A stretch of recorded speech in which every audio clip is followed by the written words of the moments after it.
It's hard to find an opening to my story. A tale of a small cog in the history of our region.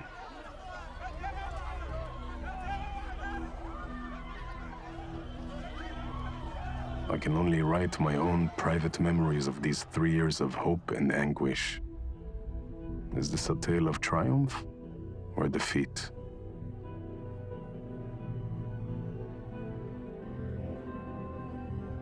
The ending to our story has not yet been written.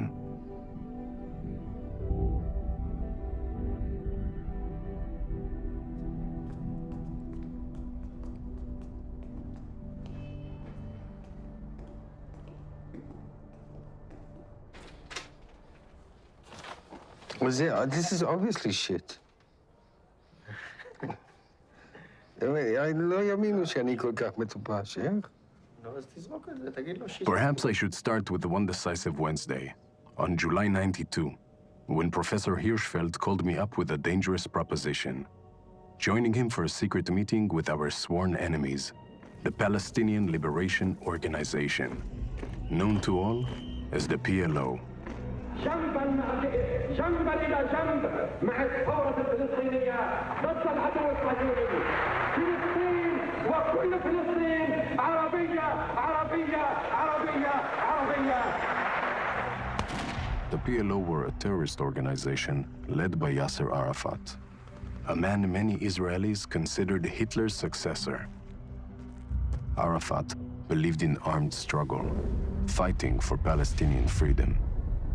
He took pride in the slaughter of the athletes in the Munich Olympics, opening fire on school children in Ma'alot, and planting deadly bombs all over Israel.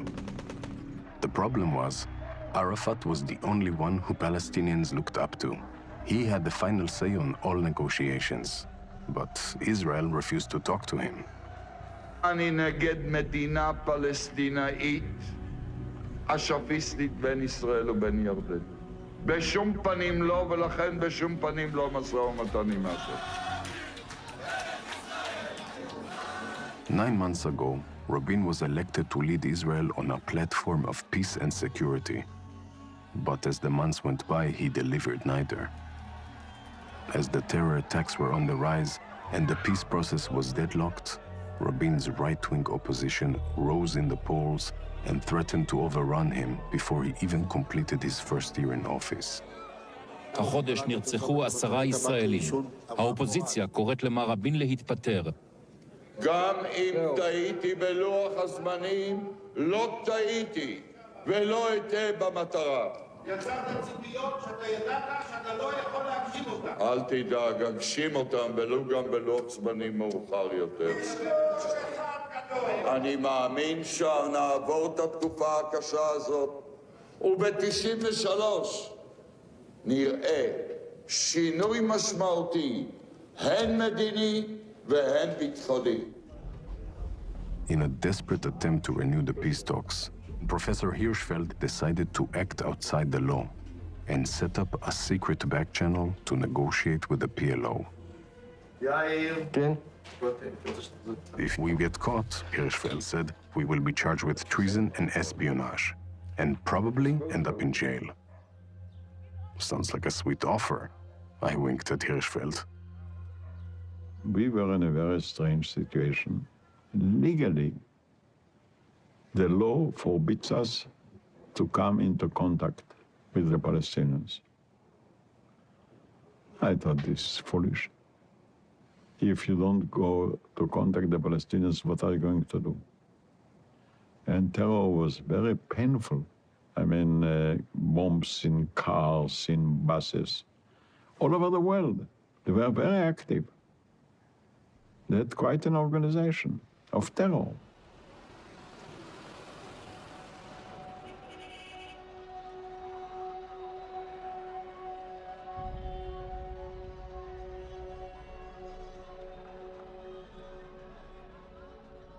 The Oslo process, which I like to call the accidental channel, was neither pre-planned nor pre-programmed. My own partial involvement began in December '92, when I was sent by the PLO to Norway to meet secretly with 2 Israeli professors. On my long flight from Tunisia to Oslo, I remember the day I was forced to flee my home in Abu Dis when the PLO was declared illegal. I left my family and home behind under the oppressive occupation of the Israeli army and swore I'd return the day we were liberated. In the past 25 years, Rabin was known to us as the bone breaker, the architect of the iron fist policy of repression. The idea of meeting our occupiers face to face did not appeal to me at all. But the freedom of Palestine demanded all of us to take high risks. שלום רב, 3 חיילי צה"ל שנהרגו אתמול בעזה הובאו היום למנוחות. פורק בשלום מטען חבלה שהיה מונח בתוך שקית מתחת לספסל בתחנת אוטובוס ברמלה. הרצועת עזה הוטל לפנות בוקר סגר או יימשך כמה ימים. הרצועים נרחבים ברצועה הפוכה. To muddy our tracks, we informed the university we would take part in an academic summit held by the Norwegians. We were supplied with fake pamphlets and a made-up schedule, which was a complete lie. The pamphlets never stated that the summit will consist of only 5 participants, 2 Israelis and 3 Palestinians from Tunis.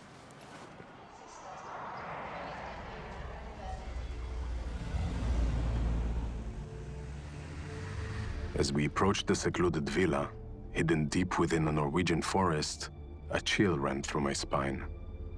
Negotiating with terrorists was one thing in theory, but now I was just hoping that we didn't make a terrible mistake.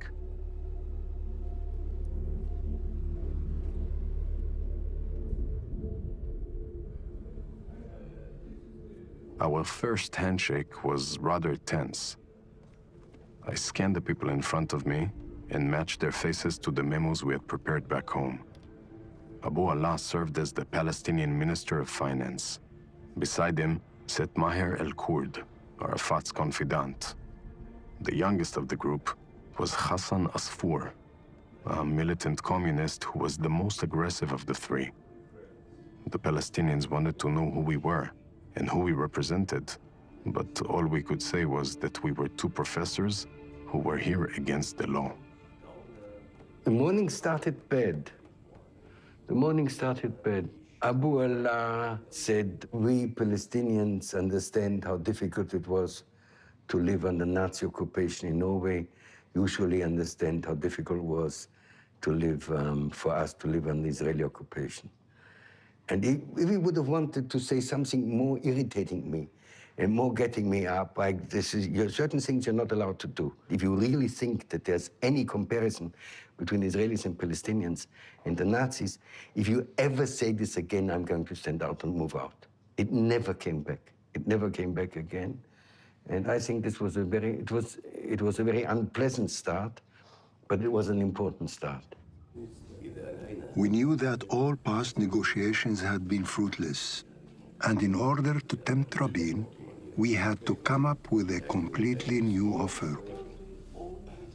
To be perfectly honest, I said, we are standing on the verge of a new war, which will harm both sides. We are serious in reaching an understanding with you, and are open for a historic compromise. Until now, we have demanded your immediate withdrawal from the occupied territories, but we realize it won't happen overnight.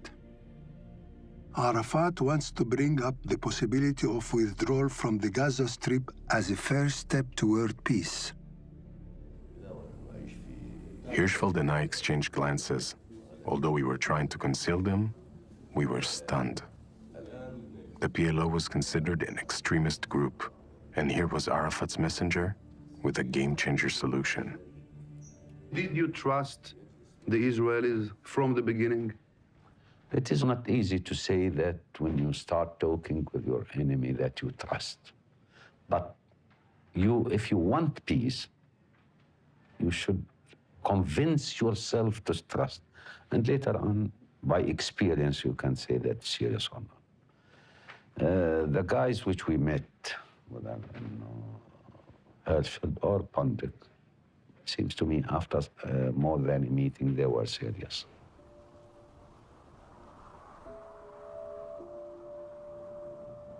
When the meeting was over, Hirschfeld and I retreated to our rooms to compose the first draft of the developing proposal. We began by nervously typing the words Gaza first on a Norwegian letterhead so that if it leaked, Israel could deny its existence. נכנסנו בכלל לאוסלו בתקופה הכי גרועה, בתקופה של ניתוק היחסים באופן מוחלט בין ישראל ובין הפלסטינאים. אין משא ומתן, הארץ בוערת, האינתיפאדה חוזרת. האלימות נכנסת עכשיו בשיאים חדשים, כבר זה לא האינתיפאדה הרגילה, זה אינתיפאדה אלימה עם מוות של אנשים. ואנחנו בתחושה באמת שהעסק הזה בוער, אבל יש לנו איזשהו פתרון. נפגשים אנשי אש"ף ופתאום מגלים שיש פרטנר. Now we were left with the most difficult task of all, presenting the draft to the decision makers.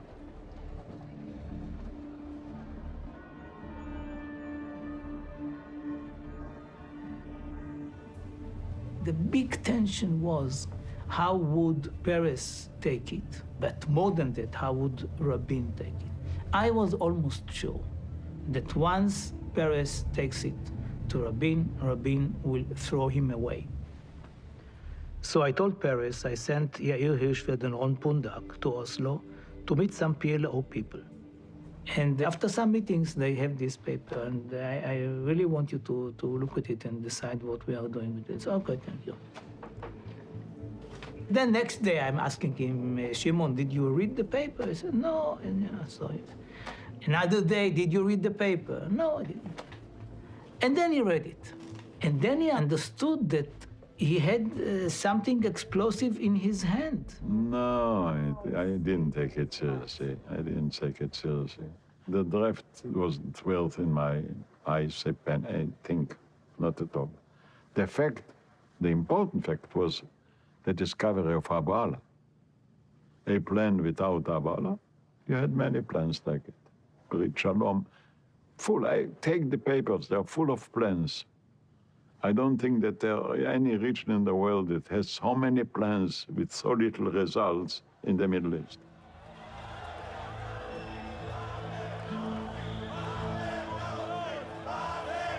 As the wave of terror engulfed the streets, the protests outside the homes of Rabin and Peres became routine. The two leaders were stuck between a rock and a hard place. They were losing their war against terror, and the peace process showed no signs of revival. Perhaps the Oslo Channel was their only way out. With a heavy heart, they authorized us to continue the talks, as long as we exercised every precaution to keep the news from leaking. If it became known we were deliberating with the PLO, it would be their last day in office. Now that the leaders were involved, we were no longer in the driver's seat. Peres announced that the Oslo Channel will now be led by Uri Savir, the Director General of the Foreign Ministry, and Joel Zinger, a rigid military lawyer. Now we are bringing a military lawyer. Bam, bam, bam, bam, bam. Former colonel that was dealing with the law in the West Bank and Gaza. And I come there to meet with the PLO, terrorists, murderers. So from my perspective, It was like a theater.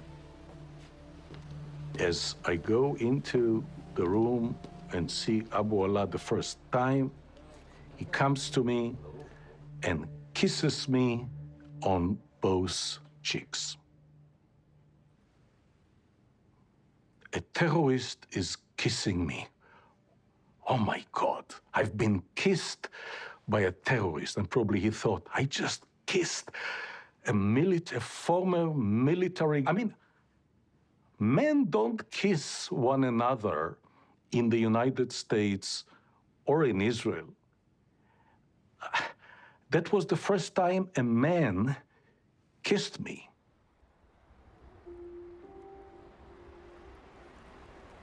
Before the first round of talks, I decided to get acquainted with my counterpartner, Abu Ala. "Where are you from?" he asked.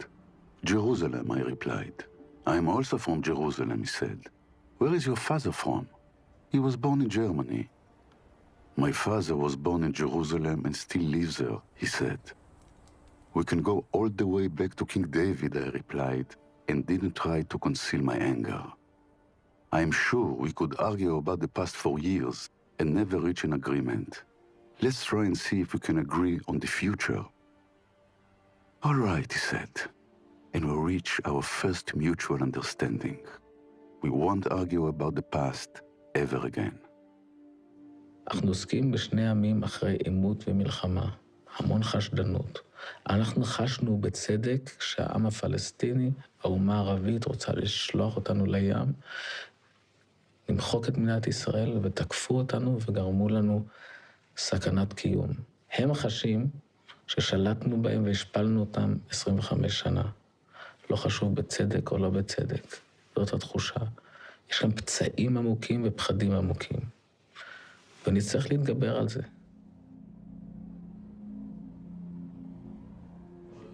Zinger started the meeting by announcing that we had a real concrete proposal for the signed agreement.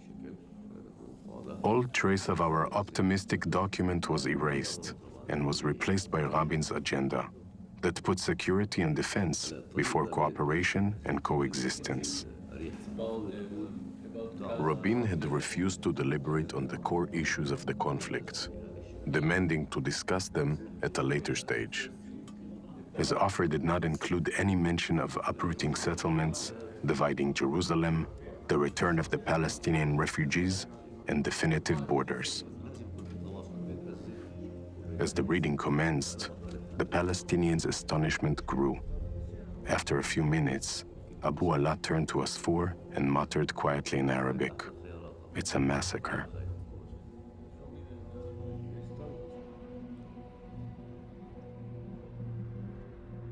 The last round of talks left me more confused than ever. Despite Zinger's humiliating offer, it was clear we are now in the major leagues. It was no longer an initiative of two peace-loving professors, but of Rabin and Peres themselves. All the while, the news painted an entirely different picture. Rabin tightened his fist.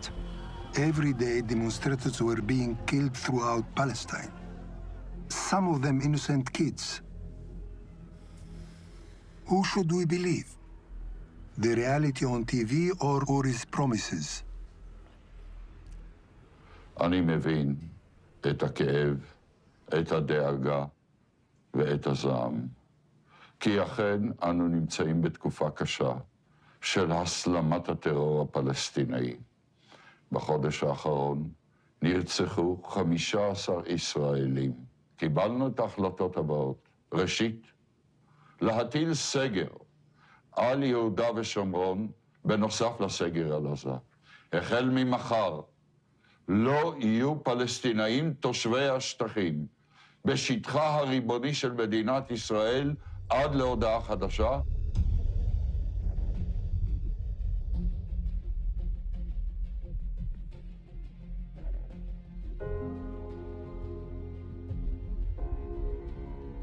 The next rounds of talks had been an epic battle over the text of the agreement. Both parties unwilling to compromise, appeared to be heading for a final showdown. We all stuck to our guns, as our leaders had instructed us.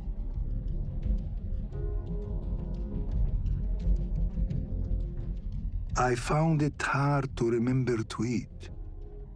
At times, I had to remember to breathe.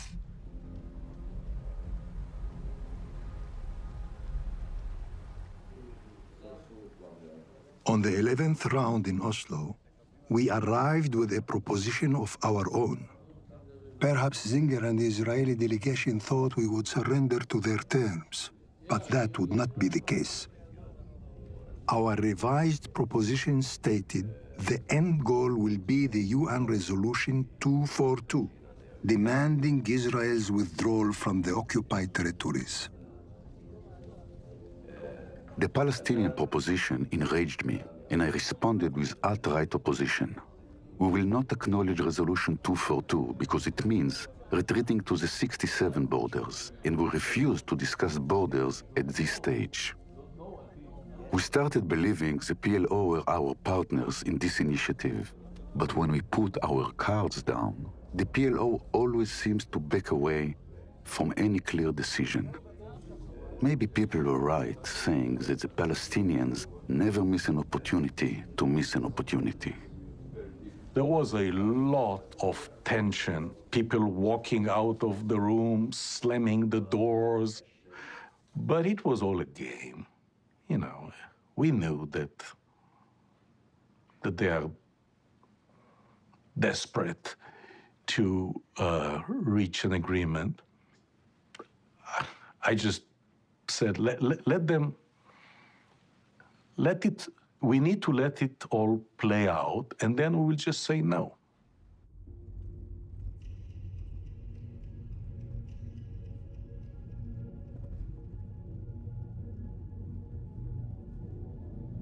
The Israelis dismissed our proposition, refusing to discuss the definitive borders at this stage.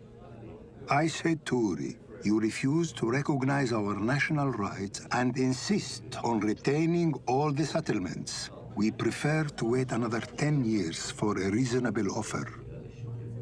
Uri fired back. In that case, you will keep waiting for the Messiah to arrive. I said to Uri, we have made every possible effort to reach a peace agreement with you. But unfortunately, I now find myself unable to go on. I have decided to resign from the talks. The room fell silent. A dark expression spread across Abu Alaa's face, and he seemed powerless as he rose to his feet and left the room. This time, it was really over.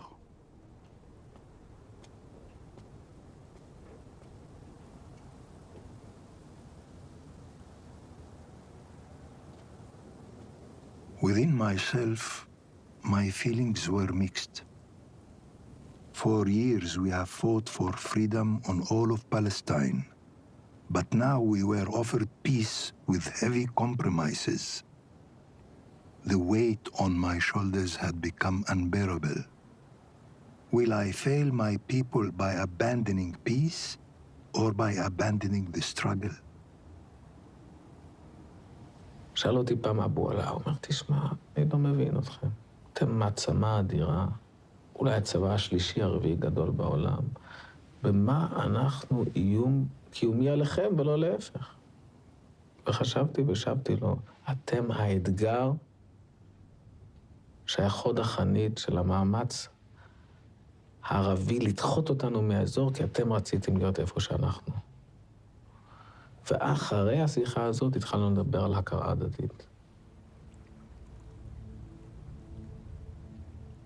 Uri asked me how I was feeling. I didn't hide my emotions. Both sides are stubborn and do not grasp the importance of the moment. I just cannot continue this negotiation. I told Abu Alaa, if you can't cure the illness, we must find its cause. Let's put aside the maps and the agreements and begin with recognizing each other as partners.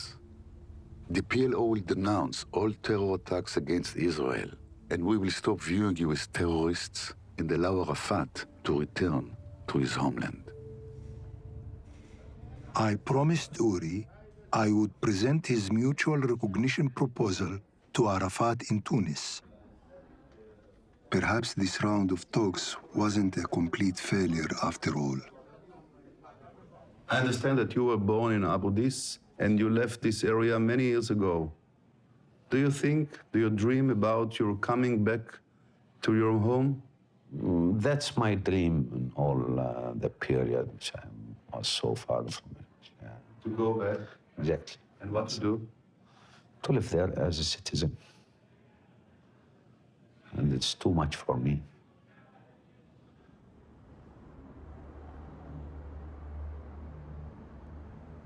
We were negotiating in Oslo in complete secrecy. No one knew about it outside of this very small group. And then, when we were in Oslo, suddenly it leaked out. The story leaked out. השיחות הסודיות בין אש"ף לישראל העירו את אוסלו המושלגת מתרדמת יום ראשון. הן תפסו הרבה כותרות ומעט מידע של ממש. שכן עד לזמן עריכת הכתבה מיקומן ותוכנן אינם ידועים. בשגרירות ישראל יש שממה מוחלטת. המאבטחים נשבעו שכלל לא ידעו על קיום השיחות, שלא לדבר על מיקומן. התחנה האחרונה בחיפושנו אחר השיחות הסודיות היא כאן בארמון המלך. ככל שידיעתנו מגעת, גם כאן הם לא נמצאים. ערב טוב לך, סגן שר החוץ יוסי ביילין, באולפן איתי בתל אביב. האם ההכרה של ממשלת ישראל, של ראש הממשלה ואש"ף, בעצם רשמית? לא ידוע לי על הכרה כזאת, אין הכרה כזאת. The worst thing that could happen was the premature exposure of the channel. Reporters kept calling me, and I consistently denied everything without giving any unnecessary explanations. But I knew we couldn't keep up this charade much longer. It was only a matter of time until the Likud used the talks to make Rabin and Peres seem like traitors who were conspiring with the murderous Arafat. לכו אל העם, תאמרו את האמת, תגידו זאת כוונתנו, למסור את ליבה של ארצנו לערפאת, להקים שם מדינה פלסטינית. לכו אל העם ולכו אל העם לפני שתבצעו את הדבר. We were trying to beat the clock by reaching an agreement before a premature leakage would stop the Oslo Agreement. The mutual recognition option excited the leadership in Tunis, and I was sent back to Oslo with Arafat's support. It seemed as if the Israelis returned with a deep desire to move forward as well. אתם יושבים שם, באותו בית הערכה שהעיתונות עשתה אותו למין טירת חלומות כזאת, אבל זה דרכה של עיתונות. זה חודש קשה מאוד. יש כמה וכמה מעשי טרור. נכון. ואתם יושבים לכם שם, אתה מדבר על אווירה עניינית. מאוד. ג'נטלמנית. מאוד. בדיחות. צריך. זה מנותק. זה לא מנותק. אנחנו מחליטים שמה, שאנחנו מתעלמים מההווה, אנחנו לא שוכחים את העבר. אנחנו מנסים לשים אותם רגע הצידה ולחשוב ביחד איך לא נעשה את העבר טוב יותר, אלא איך ננסה לעשות את העתיד טוב יותר. ואז אתה סוגר את עצמך באיזו מין בועה. אתה לא מתנתק לרגע, לא מה שקרה ליהודים, לא מה שקרה לערבים, לא מה שקורה באותו רגע. אבל אתה אומר, בואו נפעיל את מקסימום הכוח בכדי לנסות להזיז את התהליך הזה. The next day, we started with a crucial debate. We zeroed in on the difficult problems first. Terms moved from line to line.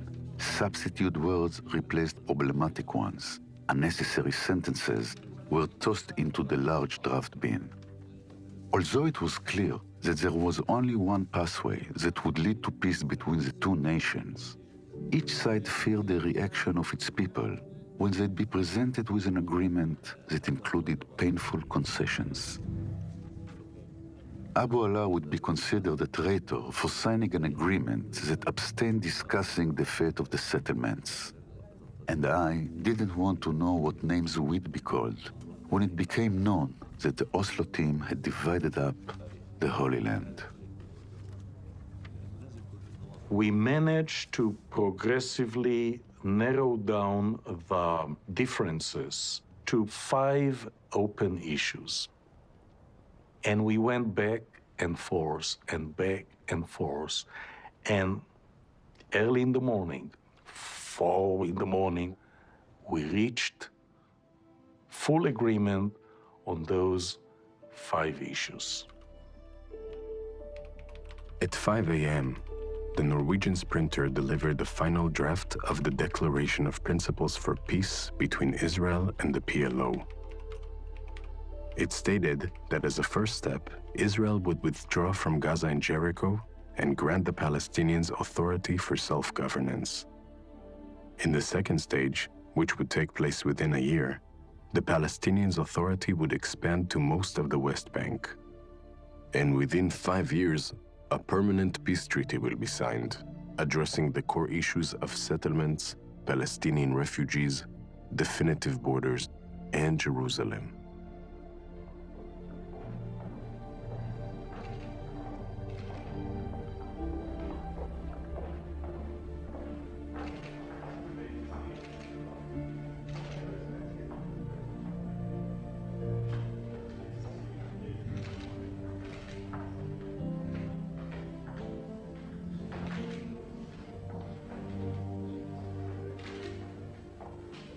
הדבר מוזר, היינו 15 אנשים, אנחנו אחרי מאות שעות משא ומתן, סגורים בחדר קטן וחותמים בראשי תיבות, והעולם לא יודע. הפער הזה של אותה אינטימיות בתוך חדר קטן של מעט אנשים, של הסכם שהוא מהווה פריצת דרך כזו, בסודיות כזו,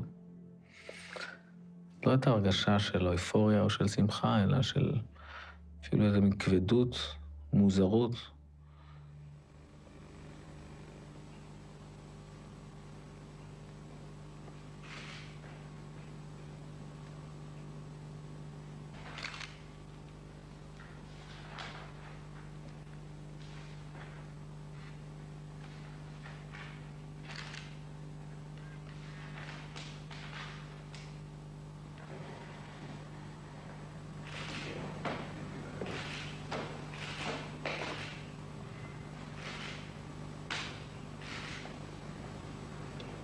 I cried this week twice.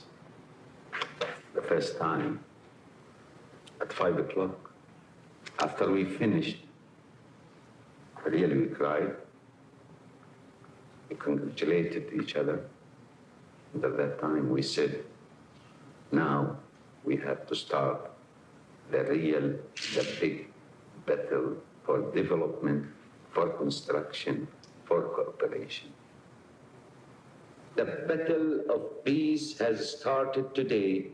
We are for it, and it must be won by both of us. Thank you very much.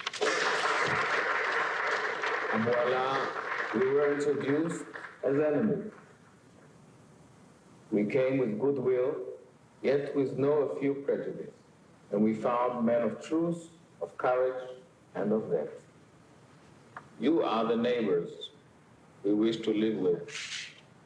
Palestinian friends, today may mark the end of our conflict.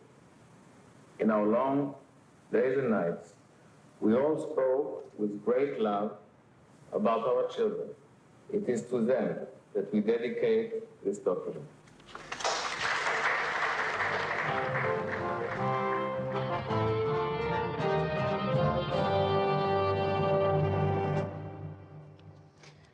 Good evening. Israel and the PLO are not far from a historic embrace tonight. I remember there was a TV set with multiple stations, Norwegian, Swedish, Finnish, and everyone was talking in incomprehensible words, foreign languages. Oslo, PLO, Oslo, PLO. Fatah-bevægelsen under PLO har I dag godkendt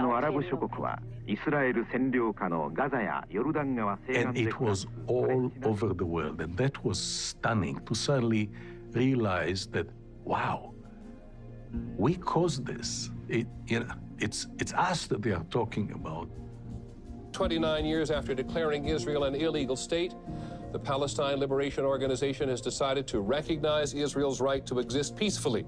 And after decades of calling the PLO a terrorist organization, Israel finally recognizes the PLO as the legitimate representative of the Palestinian people. Given the history of the Palestinians and the Israelis, which has involved so much of the rest of the world, it is, in a word, staggering. The last-minute negotiations went on for a day and a half, non-stop. But when the haggard Norwegian mediator arrived in Tunis, he said he had the historic documents of recognition in his bag. The success wasn't his doing, he said modestly, but belonged to Israeli Prime Minister Rabin and PLO Chairman Arafat. In the one-page letter from Arafat to Rabin, the PLO recognizes the right of the State of Israel to exist in peace and security. In his return letter to Arafat, Rabin says that in view of those commitments, the government of Israel has decided to recognize the PLO as the representative of the Palestinian people. How was the atmosphere yesterday in Tunis? They were a little bit tense, but I think very committed to, they had made a leap, they decided to jump. And I think it's the first time that they're in this situation that rather than trying to maintain consensus, they cut consensus in order to make a deal.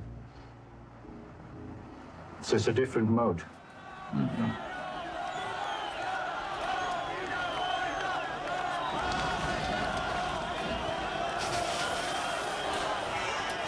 I want to tell you that this is a day I never expected to see, that our government would recognize a terrorist, murderous organization.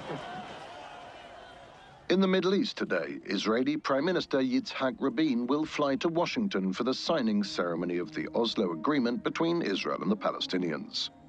Yasser Arafat will arrive from Tunis for the signing, which will be his first visit to America since the PLO were denied entrance to the US.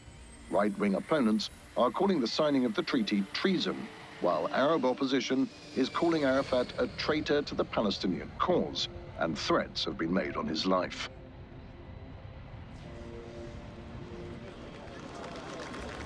From the perspective of an American diplomat, these were the best days of my life because there was something actually being consummated. An agreement was actually about to be signed. So sure, there were last-minute difficulties. Would Arafat come with his uniform on? Would he have a gun in his holster? How do you avoid kissing Arafat when he shakes your hand? I mean, the lesson that we gave to Warren Christopher, which is you take the person by the hand, and with your other hand, you hold his elbow.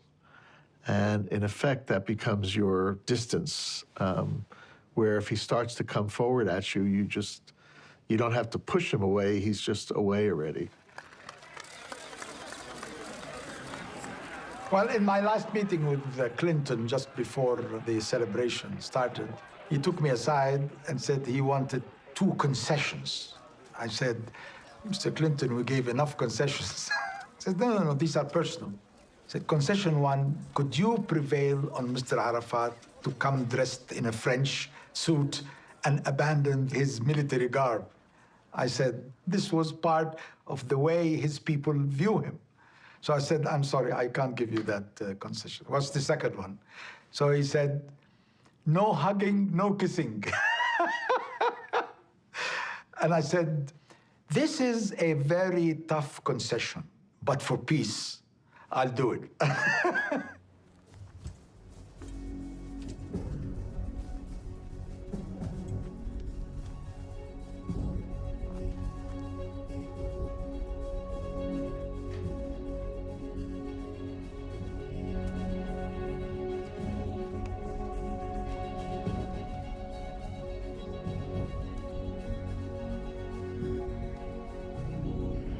They brought the morning shows to the White House today. Tucked away at the bottom of the South Lawn were Charlie and Paula and Bryant and Katie. Sure signs that history was about to be made. The people are rejoicing, celebrating the occasion, and that they are waving olive branches and they are singing, and they sent us a message of solidarity. Do you realize what's going on today here? what is going on. Do you understand the situation? The Palestinian state is emerging.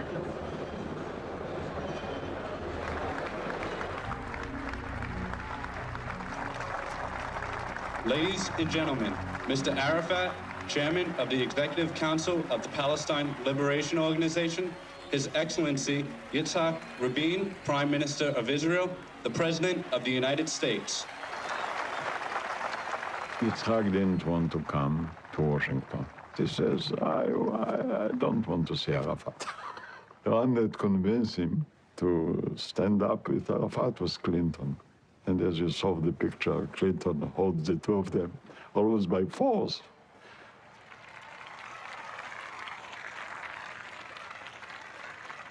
Finally, Yitzhak shook the hands of Arafat. He turned to me and he says, now it's your time to shake his hands. He went through the hell, now I have to go through the hell. It was very difficult for him. Well, why do you think it was so difficult for him? Because he was against the PLO, because his heart wasn't there, because he saw in Arafat a terrorist. But, you know, I cannot change the past of anybody. Finally, Yitzhak said it, you make peace with your enemies, not with your friends. To everything there is a season and a time, to every purpose under heaven, a time to be born and a time to die, a time to kill and a time to heal, a time to weep and a time to laugh, a time to love and a time to hate, a time of war and a time of peace.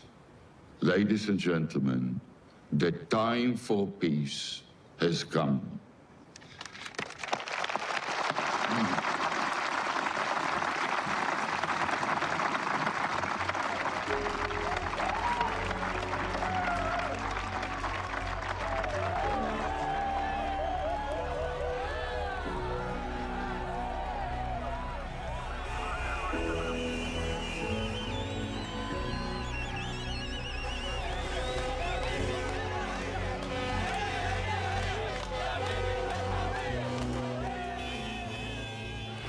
Do you feel proud? I feel proud, but I am afraid. Of what? Of the failure. Why? Therefore, because we are still in the beginning, in the start. But you are so optimistic. I should be, but at the same time, also on my side, I feel afraid. Because both of us should work very, very, very hard. And we should trust each other more and more and more. Without the trust, we cannot continue.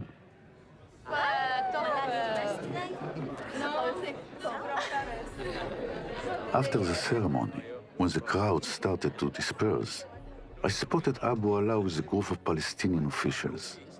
I walked towards him, and he shot me an embarrassed look. We were no longer protected by the intimacy of Oslo, but wrapped in plain sight and suddenly feeling alienated.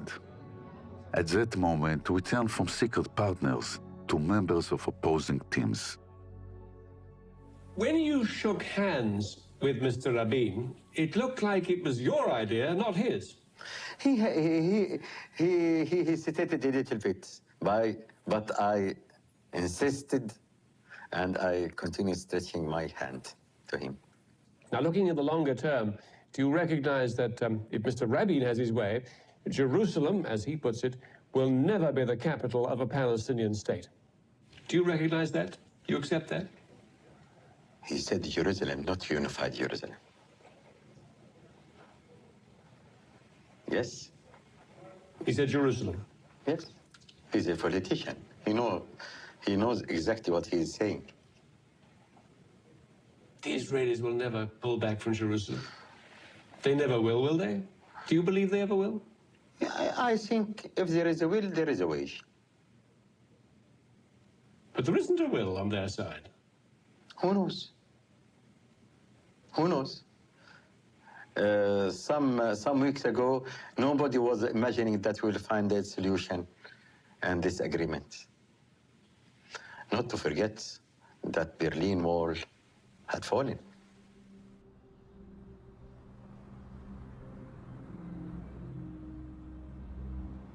This is IBA Radio from Jerusalem, and here are the news. 1 month after the historic signing in Washington, Israel and the Palestinians gather once again for a round of negotiations, this time to implement the first stage of the Oslo Accord, Israel's withdrawal from Gaza and Jericho. The negotiations will be led by Israeli Deputy Chief of Staff Amnon Shahak, and on the Palestinian side, Nabil Shat, Arafat's chief advisor.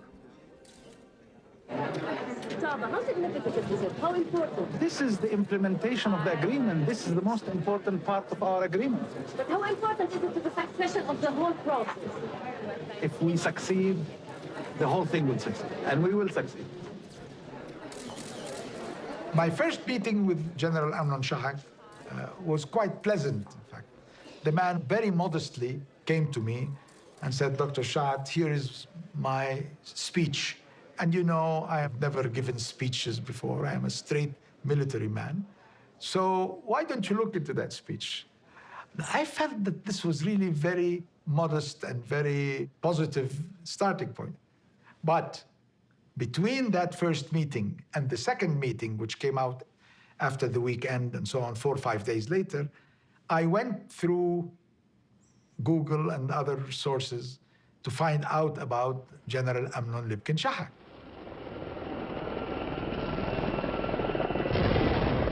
And I found he was part of the raiding party that killed 3 of my dearest friends in Beirut.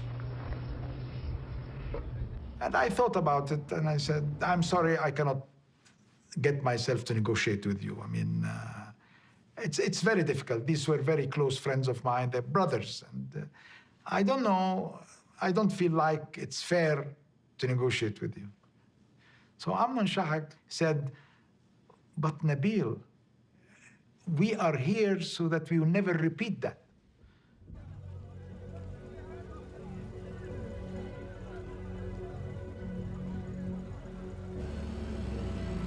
On February 19th, Nabil Shat and General Shahak presented us with the first draft of the Gaza-Jericho agreement.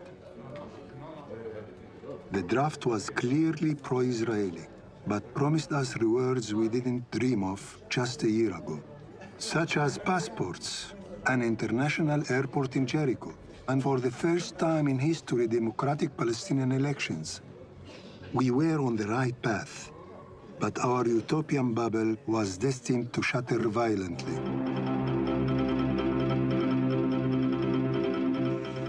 שלום רב לכם, הטבח בחברון, עשרות פלסטינים נורו למוות מאש של מתנחל אחד לפחות, בתפילת הבוקר במערת המכפלה. At 5 a.m. on Friday, February 25th, Dr. Baruch Goldstein, a religious settler dressed in his army uniform, grabbed an Uzi submachine gun and opened fire on the people in prayer at the Cave of the Patriarchs.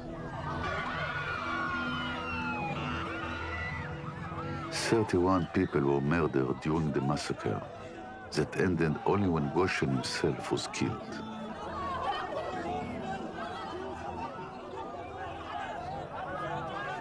The news spread quickly, and violent riots broke out across the entire occupied territories. Israeli soldiers opened fire on the protesters, killing 9 Palestinians and injuring hundreds more.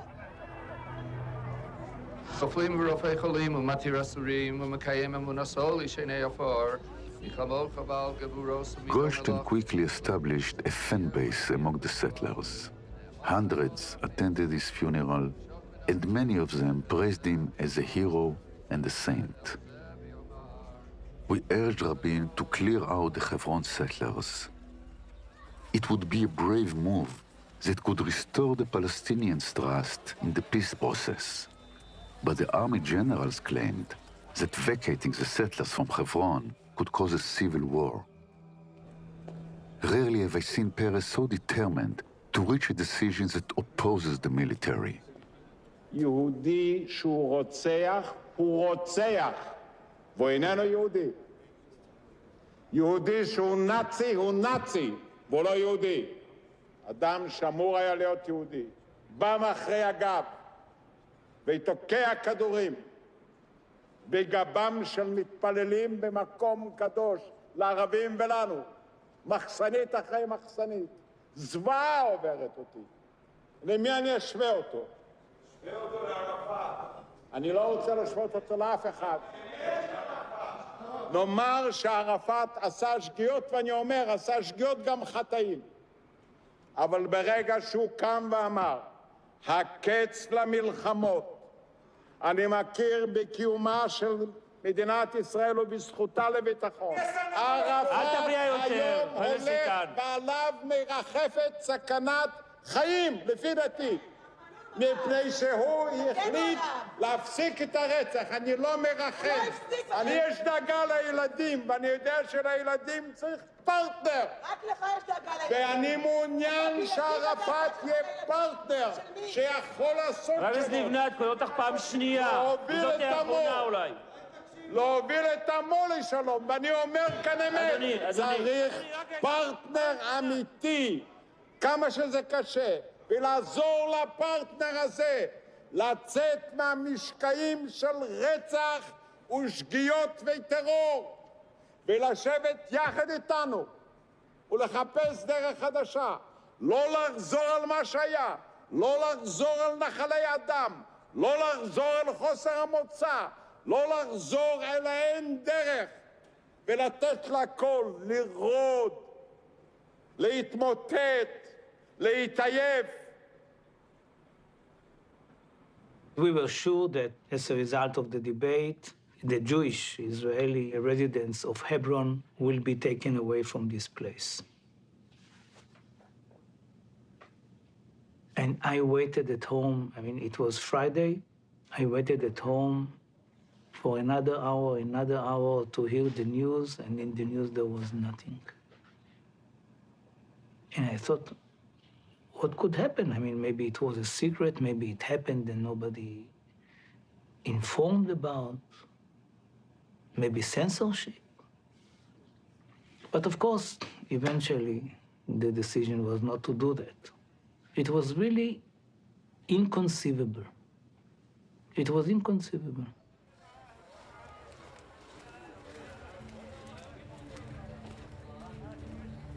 The Palestinians demanded the settlements be cleared out. But Israel refused, and instead put the Arab residents of Hebron under lockdown. Once again, the victims were being punished. When Oslo was signed, 82% of Palestinians supported Oslo. And they saw hope, and they gave every chance to get hope. And then, with their eyes, they continued to see business as usual. Settlement activities, incursions, demolition of homes, and so on, and so on, and so on, business as usual. This is the land that's supposed to be a Palestinian state. Why are they building settlements?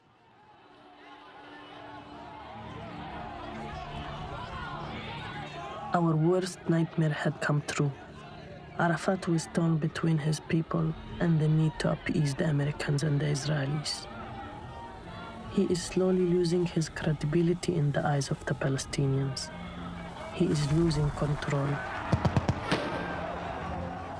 The people now are totally convinced with the attitude of Hamas after the massacres. So what do you think will happen to Fatah, for example?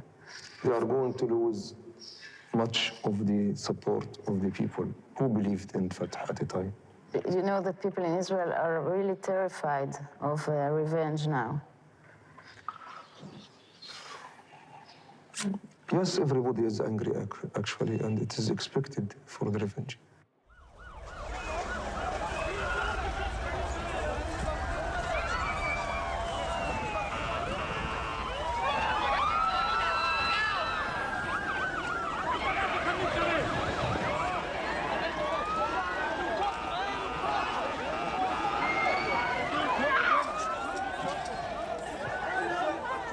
The Palestinian attacks began 40 days after the massacre in Hebron, exactly the 40 days of mourning. It was Afula and Hadera, and you see blood on the streets, and people are saying, this is the peace that you promised us. And you could not say, don't forget, it was only a DOP. What is DOP? What do you want? Wasn't there a ceremony with Arafat and Rabin and Clinton? Wasn't it peace?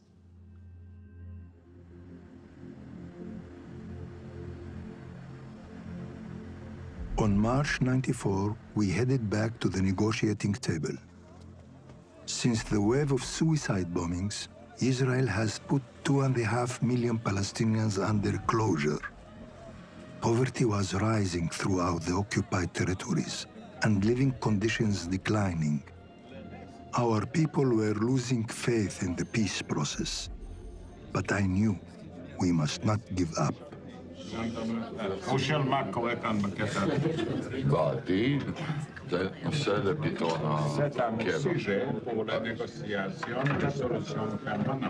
כל החוכמה היום בכל המשא ומתן עם הפלסטינאים שלא עוסקים בנושאים המרכזיים של פתרון הקבע. אם נעסוק בעניין של פתרון הקבע היום, הכל יתפוצץ. Despite the blood and the violence, the process had a force of its own. And on May 94, we set out to sign the Gaza-Jericho Agreement, granting the Palestinians self-rule in Gaza.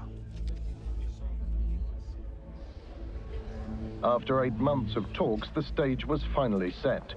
Egypt President Mubarak provided a suitably dramatic setting for the ceremony in Cairo.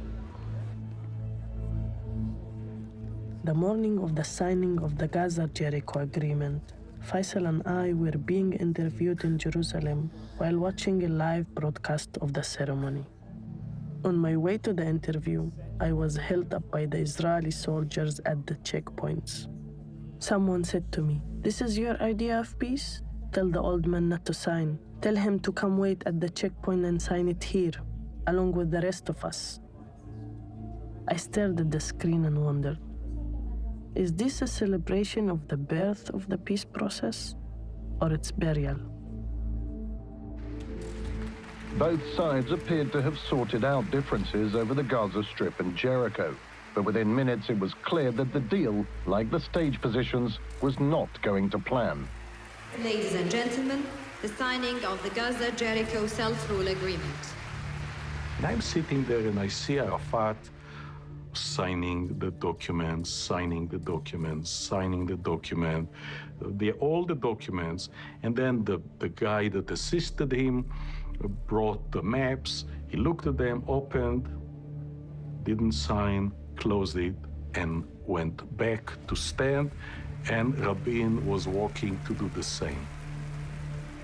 So I walk up the stairs and I stand next to Rabin.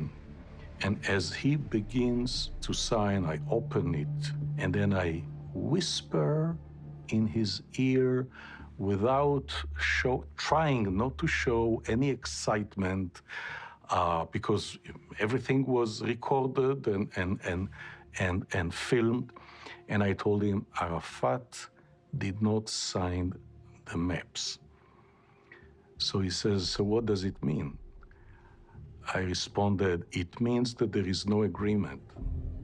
Israel's Prime Minister Yitzhak Rabin examines the documents, called over Foreign Minister Shimon Peres, and also refused to sign. For a while, it seemed as if the entire ceremony was about to collapse. Because we had not been a part of that channel, we didn't fully appreciate what the gaps were between the two sides. Israel saw this as a devolution of power as the Palestinians proved themselves. Palestinians saw this as, we have to show this is a new day. And as a new day, we have to have all the trappings of statehood, even if we don't have it formally yet. So immediately they wanted, they didn't want controls over crossing points. They wanted immediately to say, You know, the Israelis are out of our lives. What happened with Arafat, that in all the negotiations, he says, la, la, la. He says, no, no, no. What I did, I was at very good terms with Mubarak. They wanted peace seriously. So I would go to them and says, again, he said no. They would call him up and said, stop it. Mubarak said it publicly once on the stage. He called him Ibn Kalb, the son of a bitch. After a brief interval, the PLO leader was assured that the size of the Jericho region was still under negotiation. He signed the document and added a few comments. Finally, with the briefest of handshakes, a deal was done at the very last minute.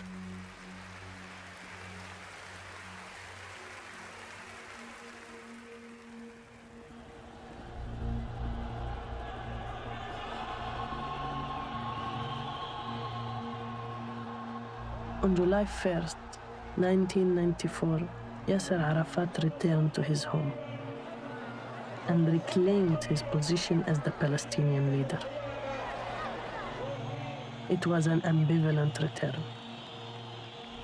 He came back and had to govern Palestine, which was divided and driven apart. Or perhaps Israel brought him back in order to control him. What was the price we had to pay for his return home? Was this one of Oslo's minefields? Or was it the first step toward peace and the liberation of Palestine?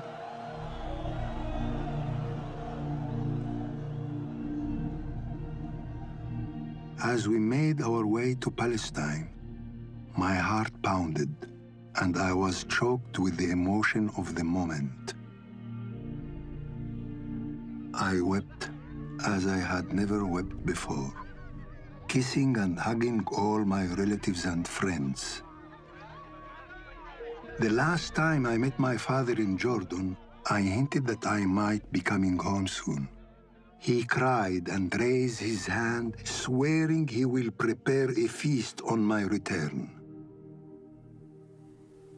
My sadness was that my father had passed away just 4 months earlier, after waiting to my return for so many years.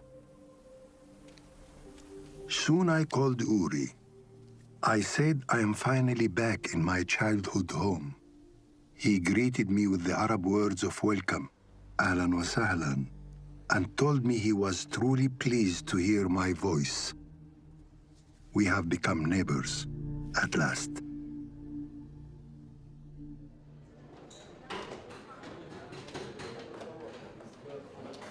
One week after Abu Alaa's return to Abu Dis, we met once again in Taba. This time, in order to negotiate the second stage of the Oslo process, Israel's withdrawal from the West Bank. I spread out the maps we had kept secret until then. The Oslo Accord stated Israel will withdraw from most of the West Bank within a year, and the Palestinians were expecting to receive control over the land immediately. But Israel demanded a gradual withdrawal and offered the Palestinians full control on only 2% of the land.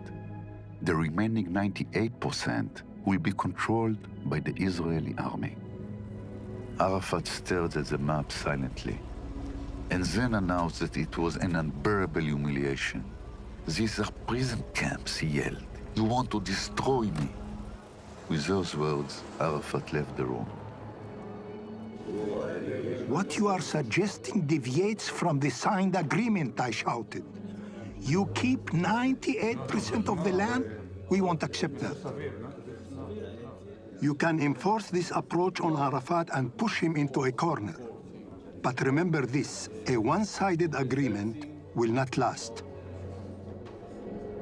Abu Alaa stood up without saying another word and summoned his driver. We exchanged a polite and cold handshake, and we each went our separate ways.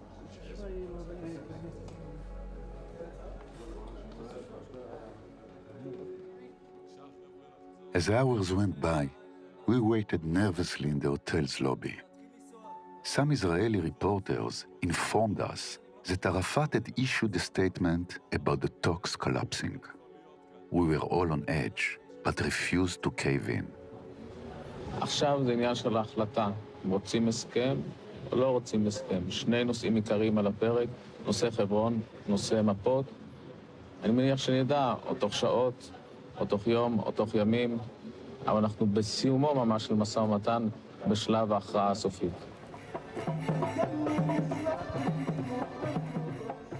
Later that evening, Arafat's personal assistant came rushing towards me. Arafat asked that you come to Abu Allah's room immediately, she said. He's collapsed. I rushed to Abu Allah's room and found him lying in bed, pale as a ghost, trembling, nodding in and out of consciousness. Hold on, my friend, I whispered. I need you to stay with me. The doctors found Abu Allah's collapse to be a result of extreme fatigue caused by the many hours of negotiations. But I knew the truth. The map I presented to him had broken his heart. There was something very personal in peacemaking. It wasn't a political festival. It wasn't a political ambition. It was a very human ambition. There's a symbolic picture where people went to Israeli tanks in the streets and put olive branches. The tanks that destroyed your lives and your homes. The army that killed your kids and oppressed you. People went out and gave them flowers and gave them olive branches and felt that this was it. This is the end of the conflict. This is the end of the occupation. It was a moment of hope, a moment of promise, but people's hopes were dashed, and it didn't materialize into a reality. So yes, of course, I feel sad and responsible.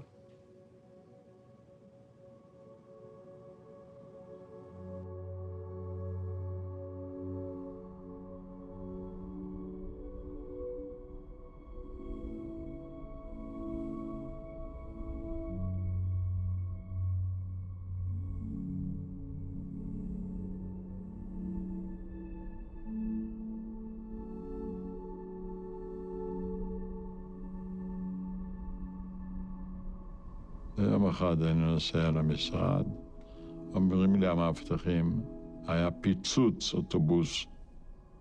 נסענו לשם. כל הכיכר הייתה שטופת דם. עדיין היו גופות, חלקי גופות, וילדות ובכי. היו שם אלפי אנשים. כשאני נכנסתי, התחילו לצרוח. רוצח! תראה מה שעשית לנו. בוגד! תראה מה שעשית לנו.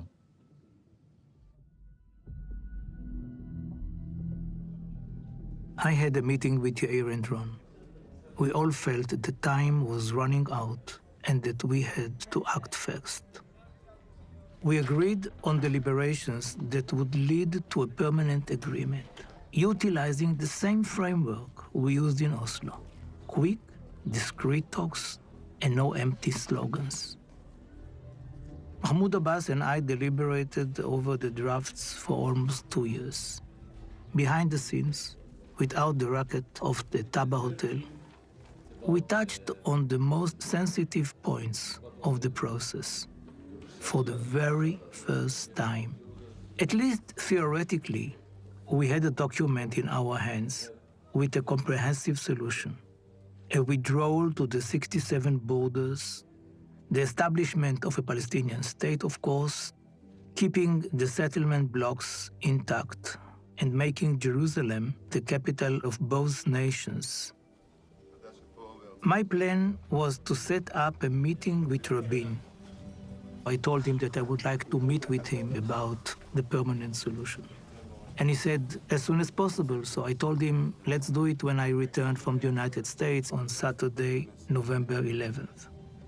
No one could have guessed under what circumstances that meeting would take place.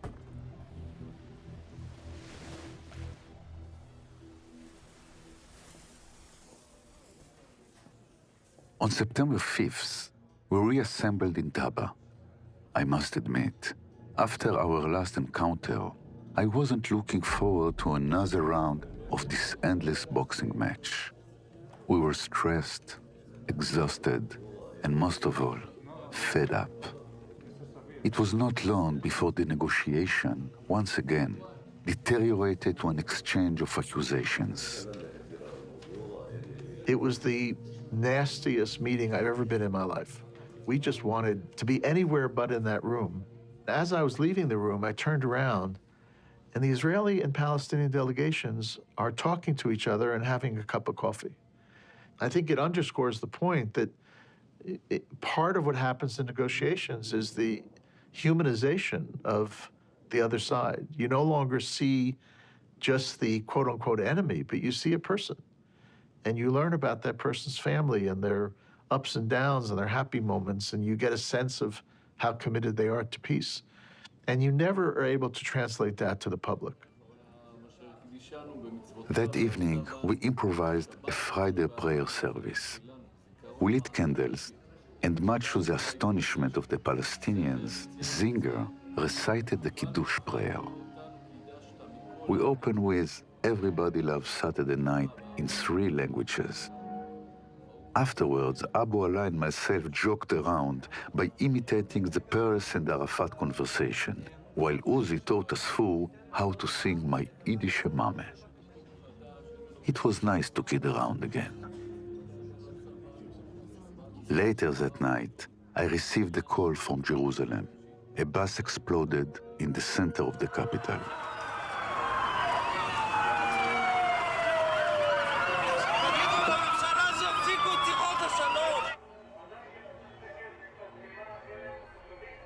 We sat and watched the news silently.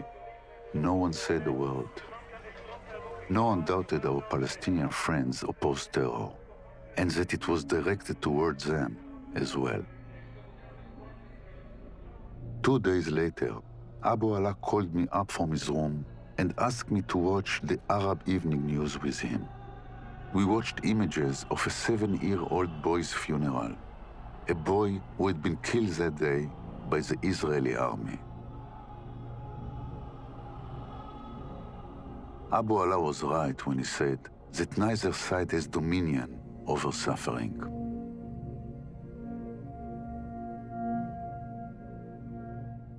That night, Abu Ala and I reached the final draft of the Oslo B agreement. הסכם אוסלו ב' במרכז המהדורה שלנו הערב. על ההסכם הזה חתמו אורי סביר מן הצד הישראלי ואבו עלה מן הצד הפלסטיני. על פי ההסכם ייסוג צה"ל מ6 ערים מרכזיות נוספות בגדה, נוסף ליריחו, והבחירות למועצה הפלסטינית יתקיימו ככל הנראה בחודש מרס.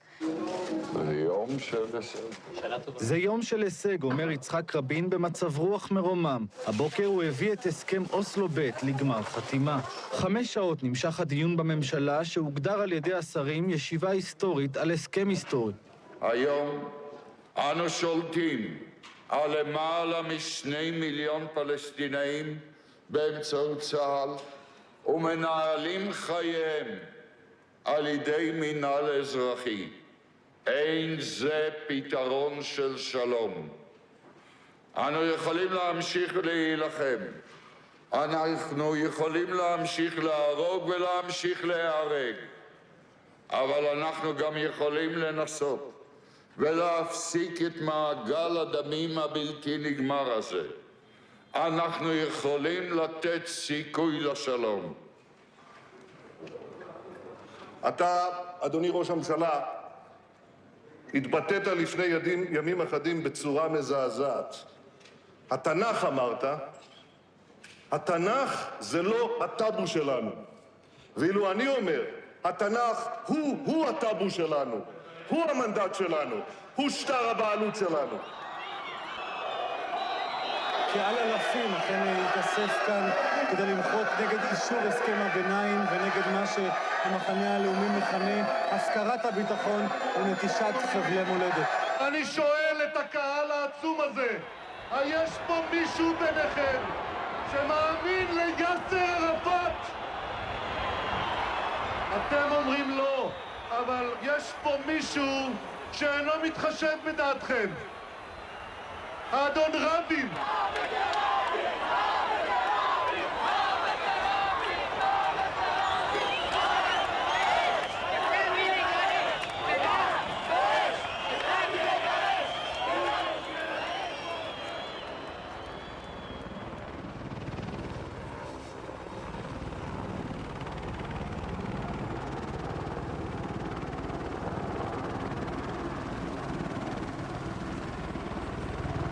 Ladies and gentlemen, the President of the United States, His Majesty King Hussein of the Hashemite Kingdom of Jordan, His Excellency Mohammed Hosni Mubarak, President of the Arab Republic of Egypt, His Excellency Yitzhak Rabin, Prime Minister of Israel, Chairman Arafat. Please, take a good, hard look. The sight you see was impossible, was unthinkable just 3 years ago. Only poets dreamt of it. And to our great pain, soldiers and civilians went to their death to make this moment possible. These were the years of hope, when the two peace camps felt that they were somehow vindicated.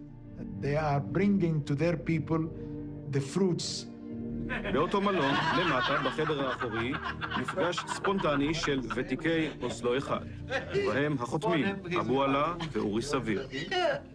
Abu Allah, are you more optimistic now than you've been, let's say, one day after Oslo 1? Yes, I am optimistic. Yes? I believe that the process we agreed together will continue, despite of all difficulties we face, but it will succeed later. We have a goodwill to push this process forward. I concur with what Abu Allah says, and we really have no choice. And there's some good common language around this table, as you can see. שיאו של היום בקבלת פנים חברתית של הסרת מחיצות אישיות. ועל הבמה לאה רבין מוסרת את מספר הטלפון שלה לגברת ערפאת, כימיה בין אנשים, ויצחק רבין לראשונה פונה אל ערפאת בנימה אישית, בהומור. What is a Jewish sport? And the saying is speech making. I start to believe, Chairman Arafat, that you are close to be Jewish.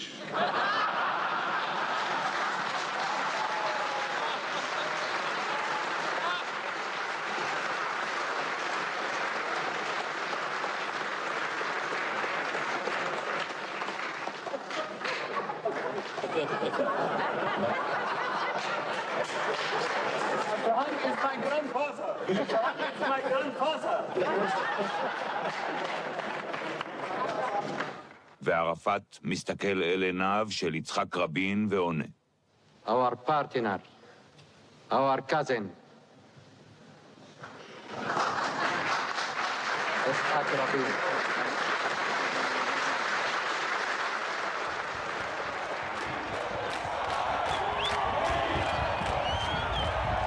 ליצחק רבין ולשמעון פרס וליוסי בני ולחבריהם.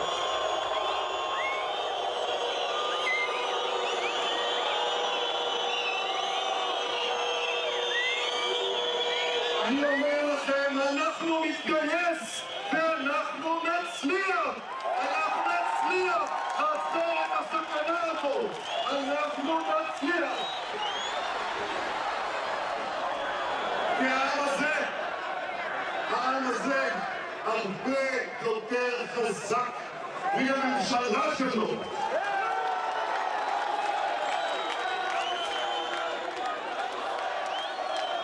Rabin and Arafat felt isolated in the hostile environment. The peace camp wasn't going out into the streets to protest. Instead, they chose to avoid confrontation. The peace objectors, Hamas on the Palestinian side, and the Greater Israel camp on our side, now on public opinion. The face-off wasn't between Israel and the Palestinians, but between those who supported peace and those that objected to it. רבין, אני רוצה לחזור למתנחלים. למה אתה אוהב להרגיז אותם? במה מאשימים אותי כעת? בהפקרת חייהם של המתנחלים.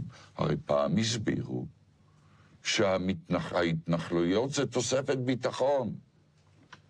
איפה הביטחון? הבעיה שלנו היום לתת ביטחון למתנחלים. אתה רואה בהם חלוצים במתנחלים? בשום פנים לא. אלא מה אתה רואה בהם? אני רואה בהם אנשים שמגשימים את תפיסת עולמם הפוליטית. הם מאמינים בארץ ישראל השלמה. מה זה הציונות היום? איזה פיסטין על יד רמאללה? או הבאת 700,000 עולים וקליטתם בארץ? בניית חברה, כלכלה. לא עוד איזה יישוב קטן ומוקף במאות אלפים פלסטינאים. In early October, John Friedman, a friend of Peres, convinced him to arrange a rally in support of the peace process. Peres urged Rabin to accept the initiative. But Rabin wondered, would people even leave their homes? Those days, Rabin was more pessimistic than ever.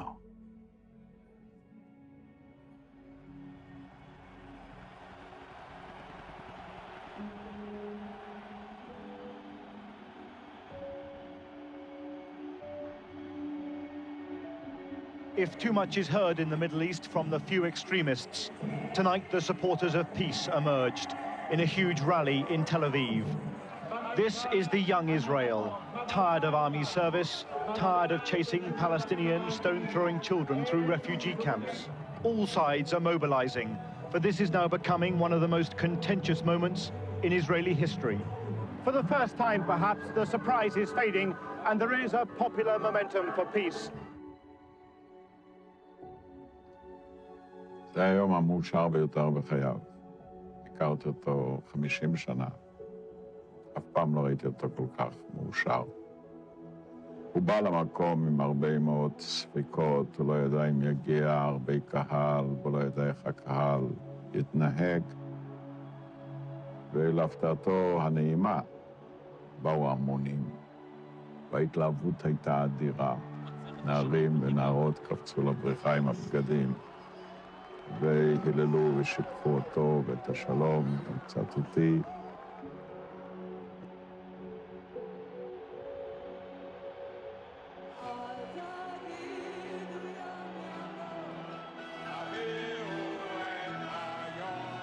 הכרתי אותו 50 שנה, אף פעם לא ראיתי אותו שר.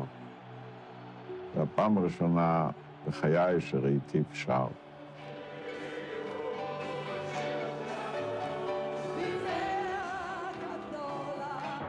שנינו שרנו, שנינו לא זמרים מי יודע מה. ואחר כך הוא גם חיבק אותי כפי שלא חיבק אותי אף פעם אחת בחיים. ממש לא ראיתי כל כך מאושר, כמו בערב הזה.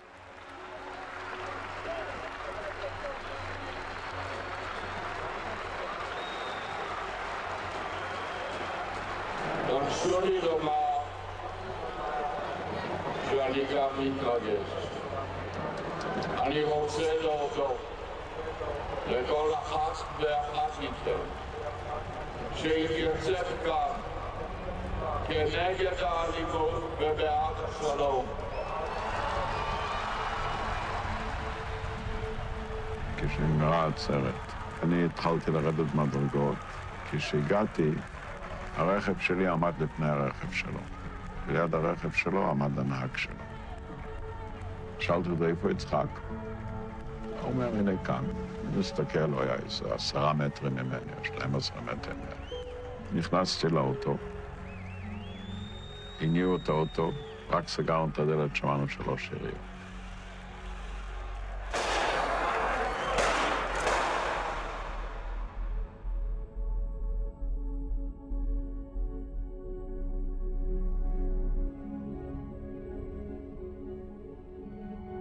אם כן, אנחנו רואים עכשיו חומר בלתי ערוך שהגיע מכיכר מלכי ישראל, הפרטים שיש לנו עד כה. נורו יריות לעבר ראש הממשלה בכיכר מלכי ישראל, 3 יריות נשמעו שם. ארגון יהודי נוקם הודיע כי הוא ירה בראש הממשלה, ואנחנו עדיין אוספים פרטים, לא ברור לנו כרגע מה מצבו של ראש הממשלה. נכנסתי לבית החולים, שם הייתה לאה, המשפחה וחברים קרובים. ומנהל בית החולים לקח אותי הצידה ואמר, מצב קשה מאוד, כמעט נואש. וכעבור כמה רגעים הוא בא ואמר לי שזה הסוף.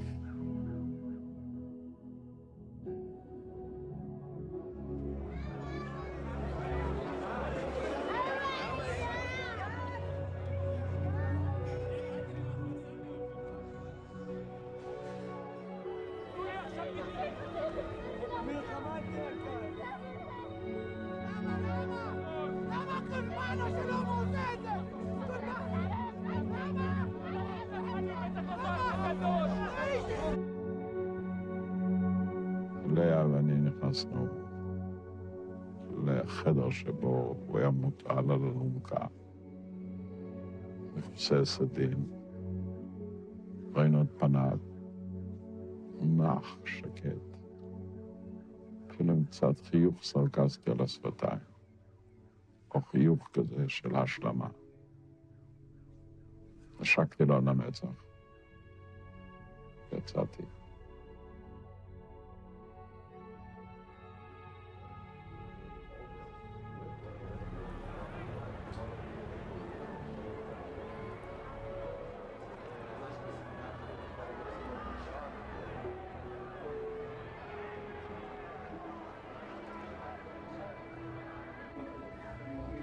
You know, these people were fighting each other. They don't recognize each other. They kill each other and so on. It wasn't a play. But then later I saw Rabin's meeting with Arafat. I saw meeting after meeting after meeting after meeting. I was there every single meeting. And I saw how the relationships developed. After the day when Rabin was assassinated, Arafat told me they assassinated the peace process in Israel. And I disagreed with him. I told him, no, Israel is not about an individual. It's about institutions. It's about this, have replacements and so on.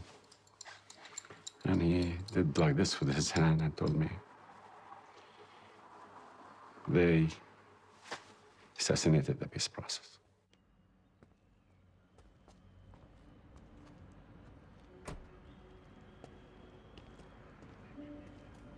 Peres was not himself. Was not himself. He was very sad, deeply sad.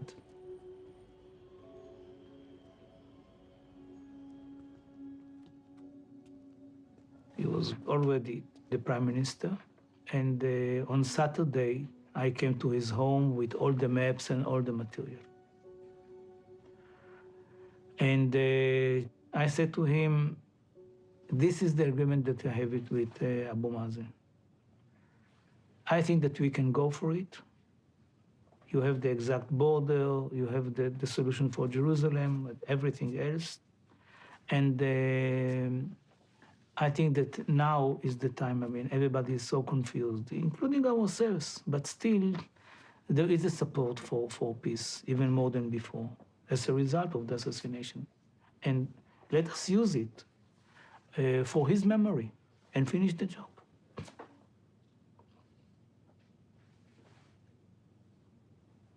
And he listened to me very carefully for 2 hours. And then he said, not now. Not now. I don't think that people are ready to leave the Jordan Valley, which was part of the map, so that Israel should withdraw from the Jordan Valley. And I think that today to bring it to the people is immature. Well, it is always immature, but this is an opportunity. I was not strong enough to tell him, it is your biggest mistake, reconsider it. I did not come again to him with this. And maybe it is in me. Maybe it is part of my weakness. Maybe it was just a mistake, I don't know. But if you ask me whether I regret, I do regret it. I had apparently to fight more for the permanent agreement.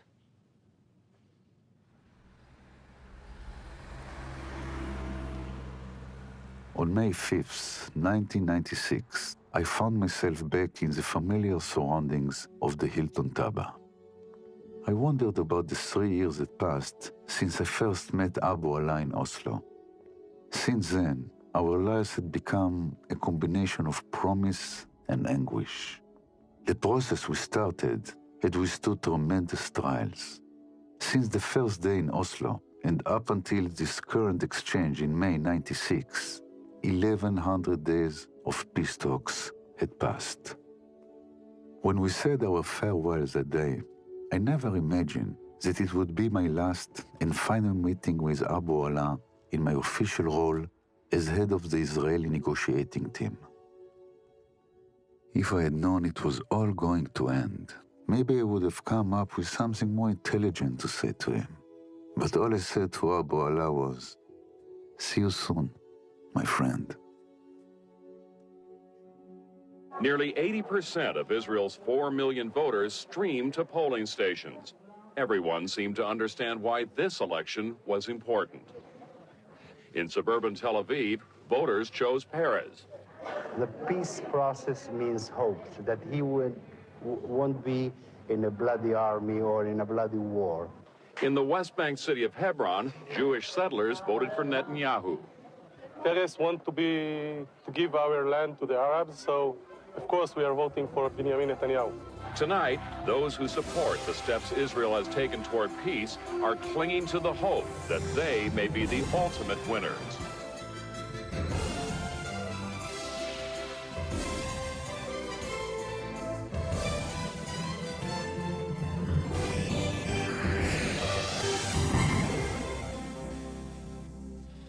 ערב טוב ושבת שלום, עכשיו זה רשמי, מהפך בבחירות 1996. ראש הממשלה הבא הוא בנימין נתניהו. הוא קיבל 50.4% מהקולות, לעומת שמעון פרס שקיבל רק 49.5%.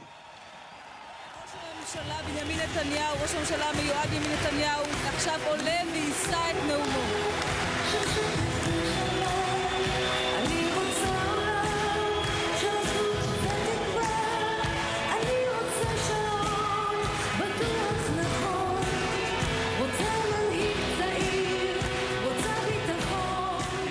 It's like someone building a bridge and building and building and building something that could have really changed the Middle East. And an opportunity like this comes once in 100 years, and it was wasted. I felt so bad when it all collapsed, because I held it already, and I felt we can do it, and then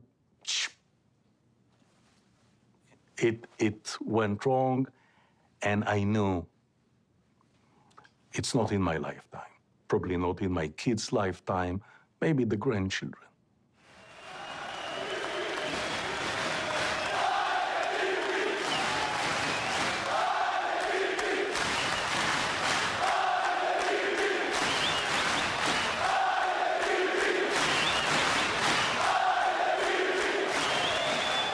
ידידים, רעים, חברים, מדינת ישראל יוצאת היום לדרך חדשה.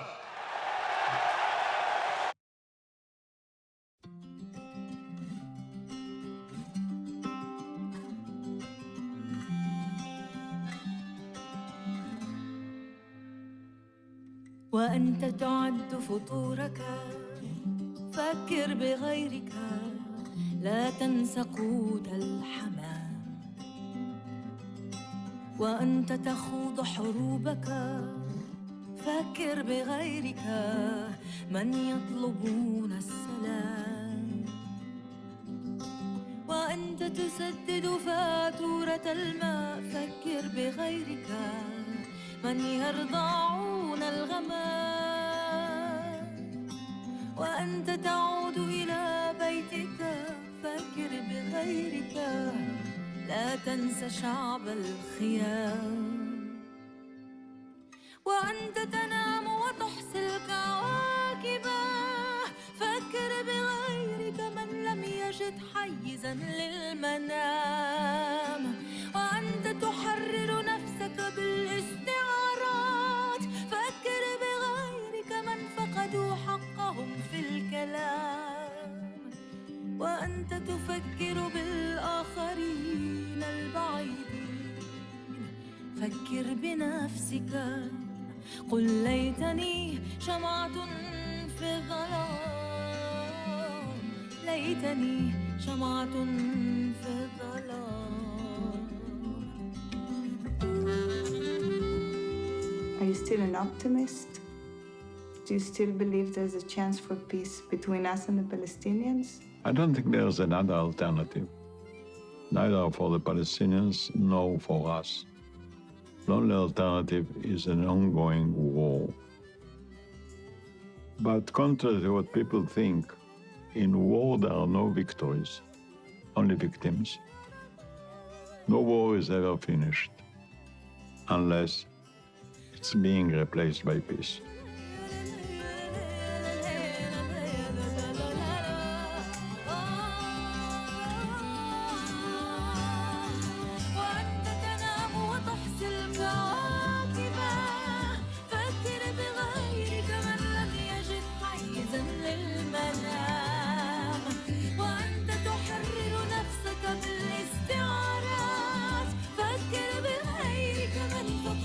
حقهم في الكلام وأنت تفكر بالآخرين البعيدين